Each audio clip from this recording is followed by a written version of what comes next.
Good afternoon, everyone.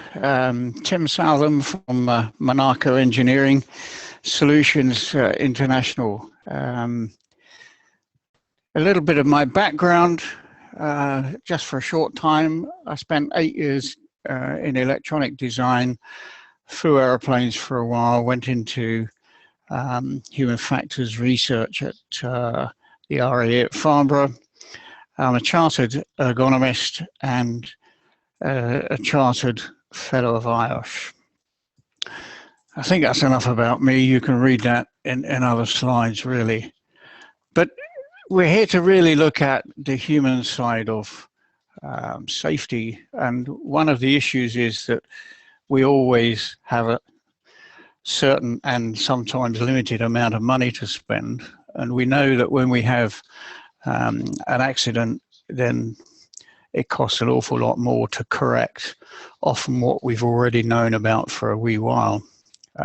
So we change the rules, we change the amount of money we allocate, and it takes time. And that's very reactive to the situation. I'm not suggesting here that we spend 2 or 3 times the amount of money, but just to illustrate the fact that actually we need to plan, think, and get it right first time wherever we can. And these are some of the issues from an engineering perspective and also from a people perspective that we need to consider. If we do this and try and understand the human capabilities and limitations in the design phase of any project, then we will try and seek optimum performance. Because obviously we can run at full speed for a little while, but not continuously. So as systems evolve, increasing levels of automation, information, robotics, sensors, data exchange, it takes a wee while for the brain to catch up with these sort of improvements. As far as I'm aware, we're not getting a quad-core brain implant ready for use soon. So we need to understand that as things get more complex, then we need to perhaps automate a little more, maybe make the information data exchange a little better and communicate more effectively. So often it's called user-centric design. We need to start with the user, what users want, what users need, what they know, how they work, their capabilities and limitations. Now, whether you like it or not, engineers need to talk to operations if we're modifying a plant and say, what are the issues? We end up with the user because we've actually then test that we've achieved our objectives, subjective user evaluation, some analysis and some iteration of design to make sure that we've finally got what the user wants and the user can use it most effectively. So we're effectively shaking hands with technology, but it's there to reduce the likelihood or opportunity for human error. Therefore, we get improved usability. Increase in production because there's less downtime. Engineering is a lot more reliable than the human side of things, and therefore reduce support costs. That gives us increased reliability and reduced training time and costs, so there's less human interaction. Now, I'm not suggesting that humans aren't important, but if we get used to understanding the limitations that we have and the reliability issues that the human has, then we can design a more efficient, more effective system. I'm not going to go through these individually, but it seems that we always need to have a disaster before we actually start to understand some of the real issues involved. Whether it's an aircraft accident, the underground, aviation, nuclear power, etc. So by understanding the interaction, the human-machine interaction, we will understand some of the issues and some of the opportunities that we need to mitigate for in the design process. So we've known about some of these aspects for a wee while, but it seems always to take an accident before we start to really look in detail as to why. Here's some of the figures. If I start at the top of the list, 21% for competence issues, errors in communication, 12%, failures in procedures, 22%, and then 45% for the human factors engineering side in the design process. And we can look, if we took even a fraction of those errors out of the system, we would improve the overall capability of the system significantly. And that's what I'm suggesting here, is that if we look at human factors engineering early in the design process, we have the potential to reduce the amount of errors that happen in the operation of that equipment or plant, and also we have a less of a strain on behavioral safety type processes to try and correct some of the issues at the end of the day. I started off in design, and one of the issues that I designed, which is highlighted in the red circle there, is a navigation control unit for the Jaguar Mark I. And as an engineer, I thought, hey, this is a cracking job. And then eventually I learned to fly the Jaguar and said, what engineer put it in between your legs in an aeroplane which is single seat and you need to look out of the window? So on the right-hand picture, you can see that we moved the navigation control unit head up. They did swap the navigation control unit in between your legs with the most important instrument during war, which is identify friend or foe. But that said, they redesigned the cockpit so that it was more user-friendly and easier to use, which is really what we're talking about. Ergonomics is about understanding our limitations, and it's critical in the design process.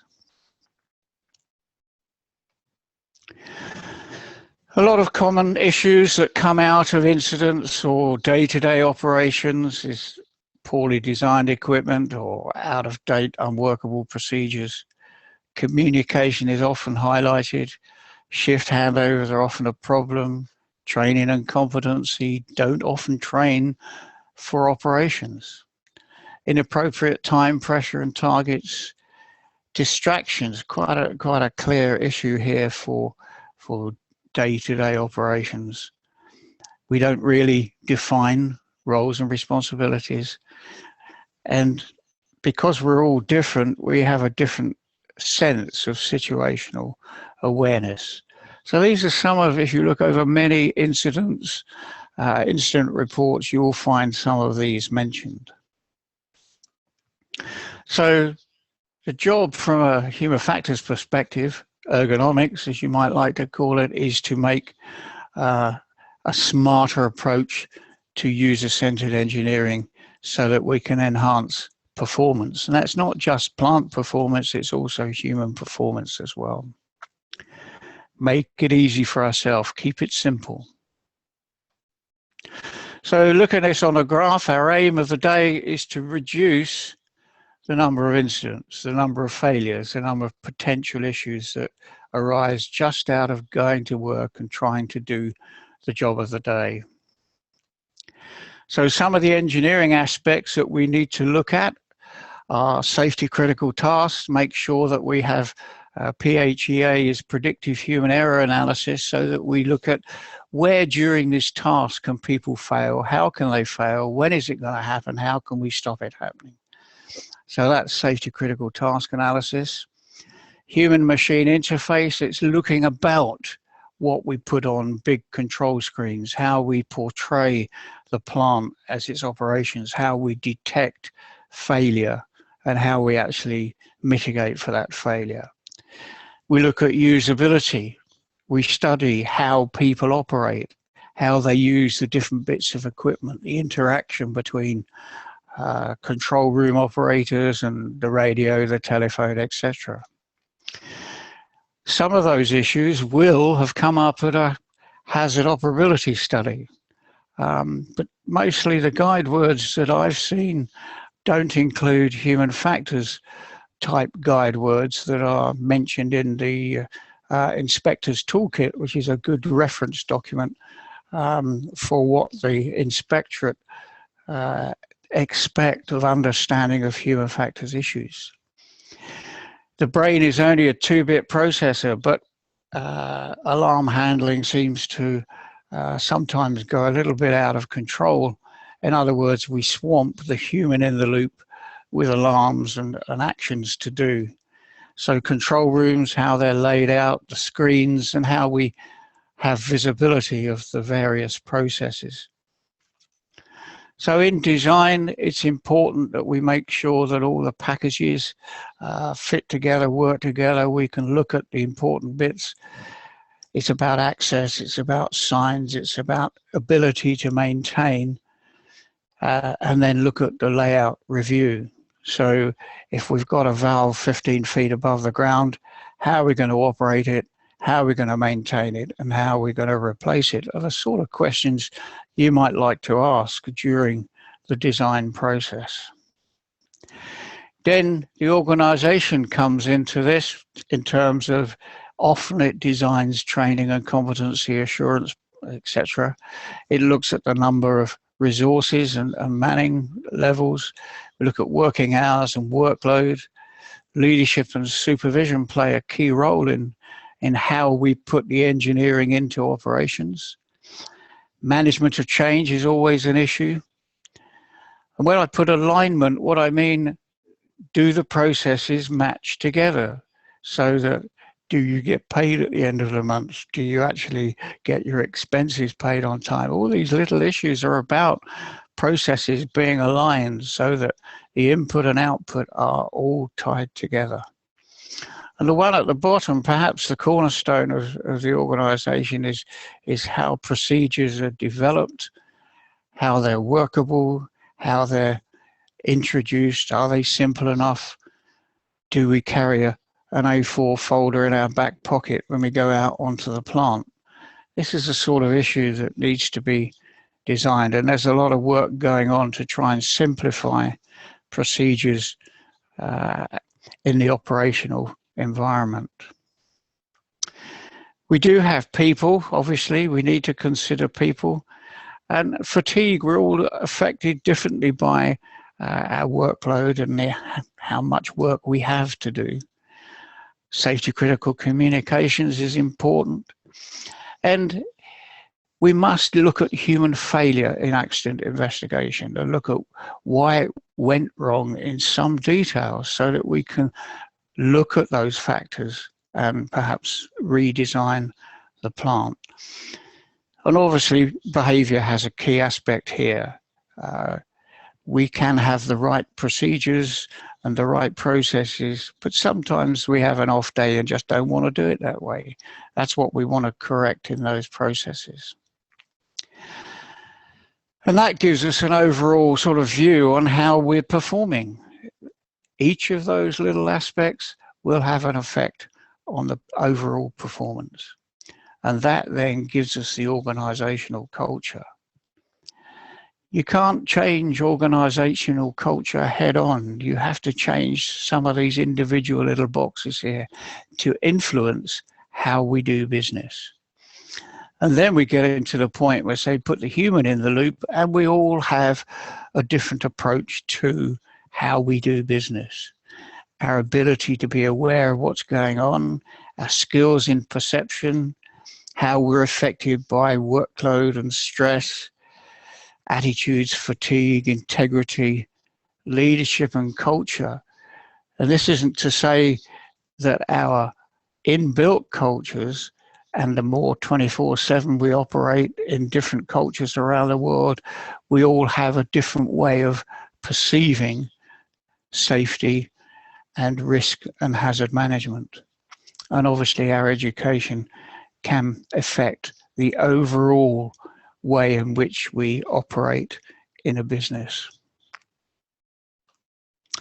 So a little bit about behavioral-based safety is we look at a process, if we design it in engineering, we have systems and processes and procedures to operate it, and then we have somebody at the end of the chain who actually puts it all into practice. And behavioral safety looks at that end of the chain. But the aim of that was to look at trends to try and say, do we need to change systems or our engineering to be able to remove that possibility of a major accident hazard at the end of the chain through the person putting it into practice. And that feedback loop has often been quite poor in terms of once you've designed it, it costs a significant amount of money to actually change what you've got in practice. And the likelihood of that getting the okay in these days is probably quite small. That then prompts us to say we need to look at systems and engineering early on in the design process so that we can look at human capability and limitations and understand that actually we need to remove some of the human Superman aspects of correcting errors and actually design it out if we can. So to do it early on in the system is really quite useful. Because, again, just to cover again the human aspect, what we see, we all process slightly differently. We've got a whole bunch of experiences that we've gained over the years in our, from being a child through going into the workplace and then gaining experience. That depends on some of these aspects, and I'm not going to go into those differences today, but gender and nationality do have a significant impact on how we actually interpret what we see.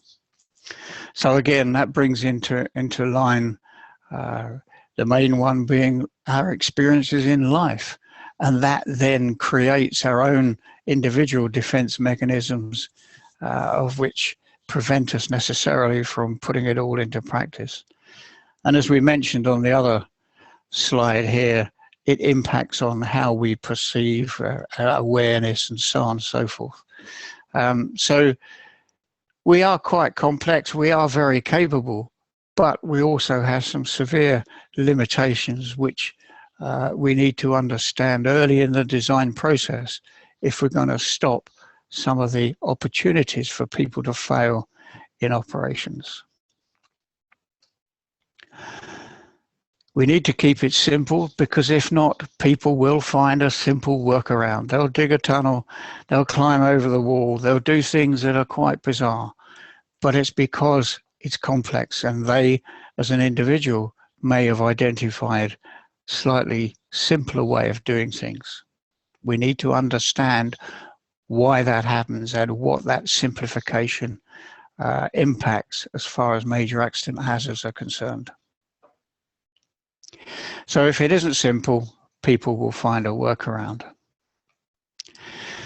So we design something and then we'll have some user experience as to how that's used, how we put that into practice.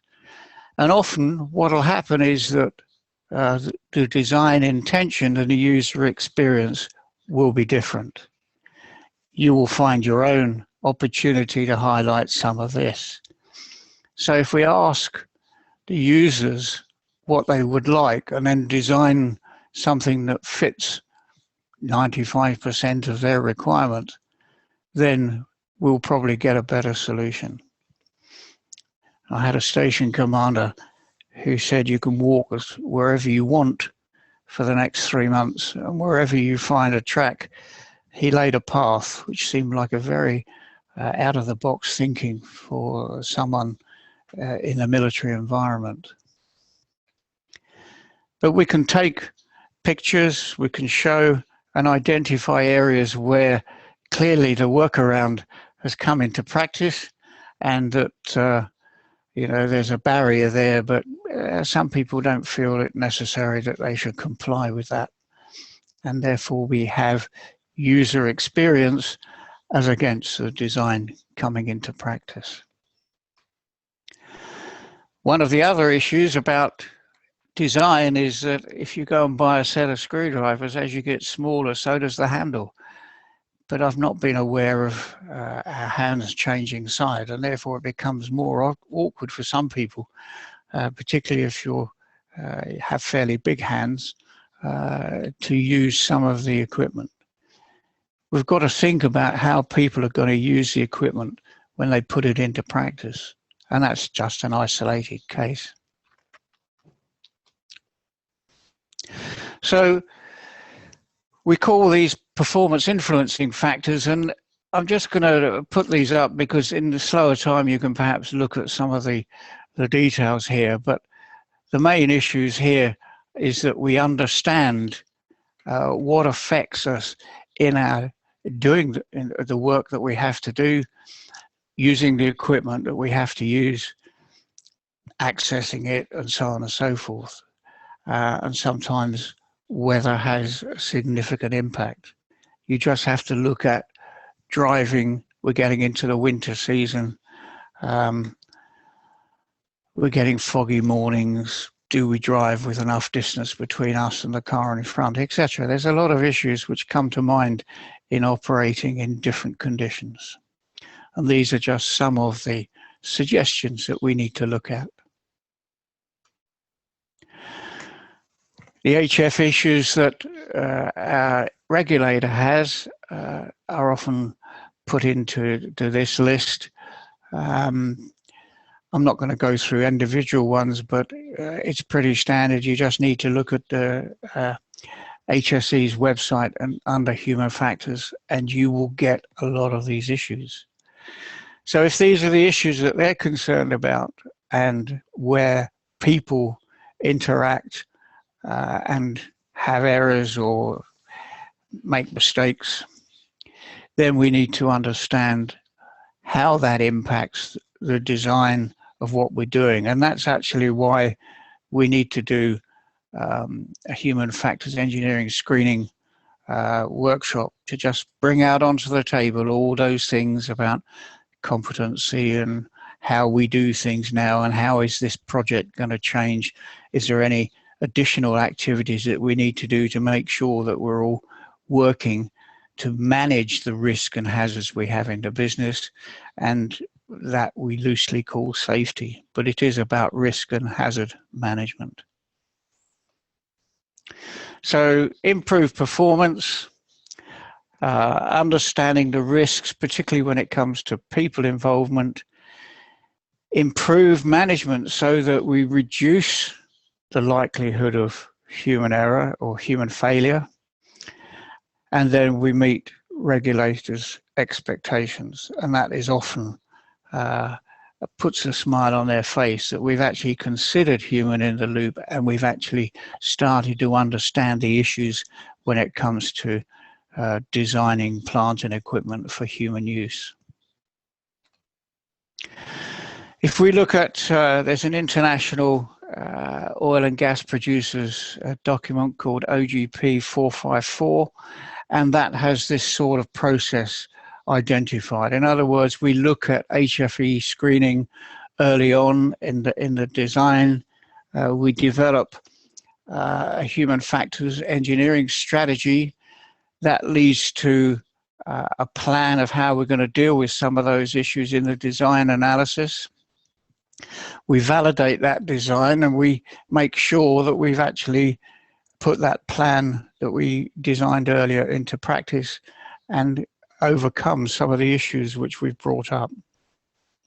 And that goes through to the end of the project, where we actually say, yeah, we found some human factors issues, we've put them into the design process, we've overcome and mitigated for that potential failure, and so we've got a process by which we will reduce or minimize the opportunity for a major accident hazard. In practical terms, this was one of the sort of project that I was involved with earlier on an offshore platform. And the most important aspect is to actually carry out operator engagement workshops. What are the issues you have with the current system, and how can we design those out and make sure that actually it doesn't give you grief? So often we design things and then expect the operators to overcome any issues there, but that we have a process. So that's the aspect here. We have a process, in other words, to try and overcome some of the issues we highlight. This is a simple screening form. It's got some impacts, some issues. It's got some prompts to see what type of issue that might be, and then we make some notes, and those then we will turn into a plan. So this is about the human factors, it's about facilities and equipment, and it's about the management system and anything else that we've not really thought about during that workshop. This is probably about half a day workshop. It could be combined with a short presentation to highlight what human factors engineering is all about. But it's also about an opportunity to say, we've highlighted the issues with a selection of people at the workshop from different engineering backgrounds, so that we've covered all the aspects. And then we turn this into a plan, again, highlighting the issues, creating an action, and who is going to deal with that action. Because it's all about, through the design process, by actually bringing these to life and saying we've actively tried to reduce some of the issues that are in operations at the minute and any new ones that we come up with.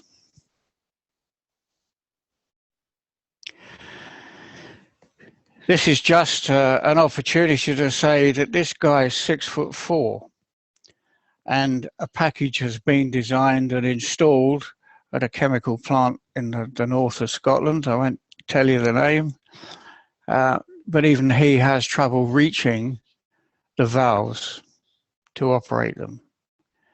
Now, if you're not 6'4" or taller, you'd have even more difficulty. So this is about understanding human capabilities and physiology in designing something that operators have to use.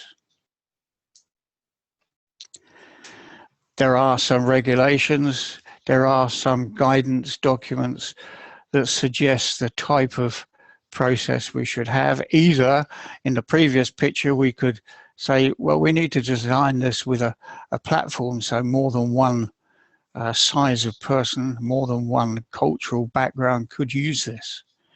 And this is understanding, again, the human limitations. So we have some things, we've all seen Reason's Swiss cheese thing before, but it's about overcoming some of that first list, which we've talked about previously, so that if any of these holes should line out, the barriers are stronger and we will reduce the opportunity for human failure. With no point in waiting to the end and looking at how people behave before we actually then try and change the design.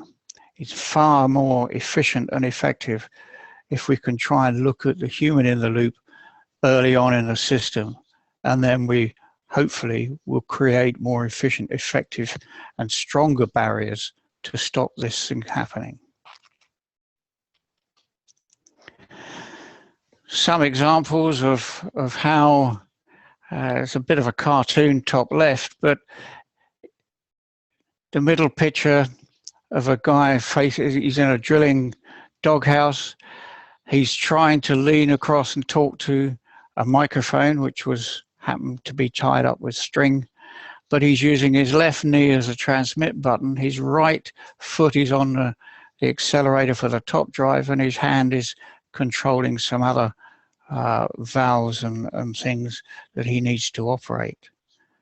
We must try and keep it simple, because in a panic, when something goes wrong, he's trying to stop people going onto the drill floor.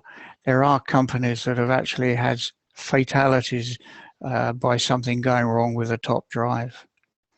Some of the other ones are about access. Some of the other ones are about reaching up for valves, an engineering solution. It's on the roof, but how do you operate it? How do you maintain it without building a platform or something? The operator in the middle, he's sitting on about 4 cushions because the desk height is not right and the chair isn't fit for purpose. He's in a control room in the middle of an offshore platform there.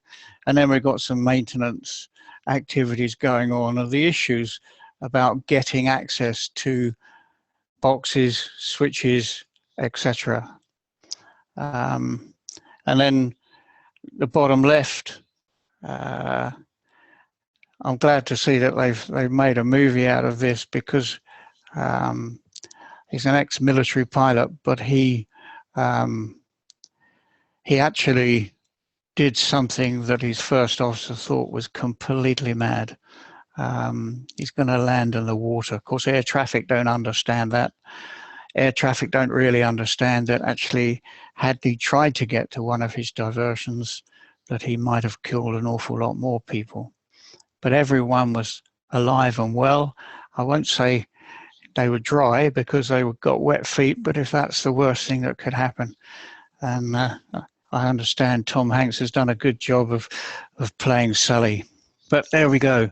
Those are some of the issues that we design. Now, to change what we do, we need to get back into the design process very early on and say, how do we? Ask some very pertinent questions. What does this project do? How easy is it going to be for people to operate? That means talking to the operators and resolve some of their issues. So just to sort of round it up really for another couple of minutes, we are fallible. We all will make mistakes. We just don't know when, and we don't know where, but we know that there is possibility of that. We know the likelihood is going to be good that we're going to make a mistake. So error likely situations are predictable, manageable, and preventable. But of course, we've got to do that through design, not wait until the end when people start to find out some issues when they're starting to operate that for real. So if we have a good design process and we understand then that the organizational behavior is influenced by those processes and values. We always say that people are number one, but at the end of the day, when you're sitting at the end of the chain, it doesn't look like they're thinking of your value. So we can reinforce behaviors, and obviously we can get higher levels of performance, perhaps simplifying procedures and so on. But at the end of the day, that needs to be considered very early on, rather right at the end. And hopefully we will minimize the opportunity for behavioral-based interventions. I'm not saying we'll get rid of them, because we all don't necessarily see what's going on around us. So concluding then, events are avoidable by understanding how people get involved in systems and how mistakes occur. We can apply those lessons at a cheaper end, which is in the design, and it's and getting engineers to understand the human in the loop. And I know right from my early days in design engineering that if you don't understand where this piece of equipment is being assembled, particularly in an aeroplane, between your knees is not the best way for a navigation control unit. So that's it from my point of view. I'm now open to a few questions and answers, and obviously you've got my email address there, so that if anybody wishes to think about something when the microphone's turned off and you haven't got this opportunity, then you always have that opportunity to get in contact, and I'll be quite happy to speak to you about some of these issues. Thank you for listening. I hope you've it's stimulated some questions, and I'll now let's have a look at some of those questions and see whether we can answer them. Okay, great. So we do have a couple of questions to open up with. The first one we've got here is, should the construction phase receive any specific attention during the HFE process? The answer is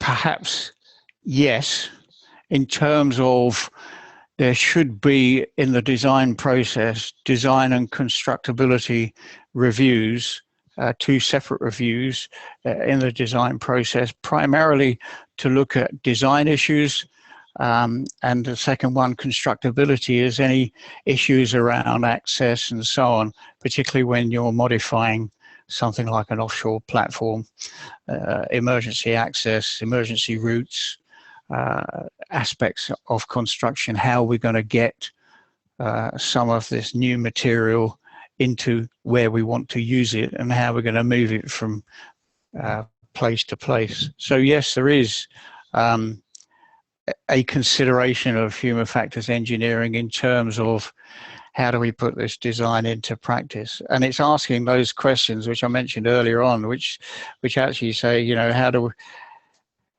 we operate it? How do we maintain it? And how do we replace it? So, so often we build a piece of plant and the bit you want to change is in the middle of it all. So yes, ideally you should have these opportunities. Perhaps the 30, 60, 90% model reviews that often happen in design of new plant and equipment, new refineries and so on, perhaps that's an opportunity to look at how do we get stuff in. Is there any special activities that we need to consider?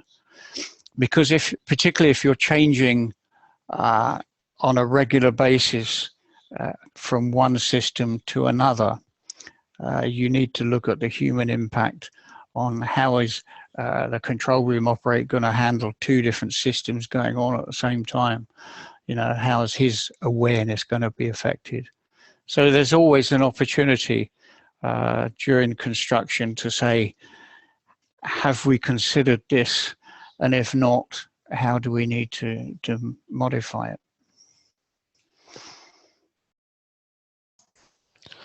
Okay, so the next question we've got here, the human-machine interface used to be the last thing people thought about when designing equipment.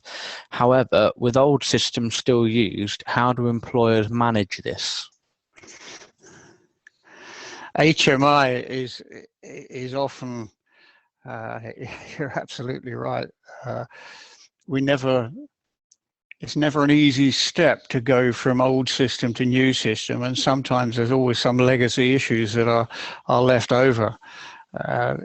This is often found mostly when you talk about alarm handling and alarm management, because you can often get statutory alarms from old bits that haven't fully been removed, or some aspects of it are being replaced but it hasn't happened yet. So there's often alarm systems, but HMI needs to be considered very early on in the engineering phase. How is this going to happen? How do you plan what I would call an orderly transfer from one system to another? I was involved in the project that I showed earlier on, was an offshore platform that was changing from one control system to a DCS system, but it was happening over an 18-month period. So you can imagine that they're not only changing systems, but they're also changing the type of symbology on the screens, from, if you like, high contrast to grayscale, which had its own problems. So making sure that instead of having one operator in the system, you need perhaps two operators in the system. So one is always making sure that the other is carrying out. It's not overly supervising these things, but it's actually about making sure that we're not making mistakes because of that change process. and management of change is often difficult, but HMI should be a very key aspect for the HFE engineer to get involved and look at the people aspects. How are people going to do things? How are they going to respond to it? How are they going to tell new system, old system, etc.? Does that answer your question, or go some way to answering your question? I hope so. Okay, we do have another comment. It is more of a comment rather than a question. I think it comes back to the first question that we asked, and that is just that a detailed design HAZOP should help with constructability issues. Also, I don't know whether you've got any comments you want to make on that. One of the issues around HAZOPs is that they should involve human factors representation, but it's often fairly limited in terms of it's often down to the knowledge and experience of the chair as to whether the human factors issues are brought out satisfactorily. Often I've just seen one tick box saying human factors. Yes, we've included human factors, but I think that's an area that needs quite close attention, because we tend to use a limited set of guide words. We don't include some of the human type guide words that are outlined in the inspector's toolkit, which is a free download and will be worthwhile people looking at. So I think your comment is right. It should bring out some of these issues, but it often doesn't, because of the experience and knowledge of the people involved. Okay, great. We don't appear to have any other questions coming through at the moment, but what I'll do is I'll allow for a little bit more time for any last minute questions to come through. And in the meantime, I'm just going to attempt to launch a poll for those of you who are still here and listening. This is just basically just to try and get some feedback about the session itself and how you felt things went. It's just for our own benefit, so we can continually improve. So I'm going to launch that. It's just a few questions. If you could just rate the session, that would be great. Hopefully it'll work. It's the first time that I've tried to do it, so fingers crossed. But you should see it on your screen now. I'll leave that open for a short period of time just to get some votes in if possible, and then at the end of that, if there are no further questions, we'll end the session at that point. If you can't see the poll, please let me know. Hopefully you should be able to see it though, and we'll just see what comes out from it.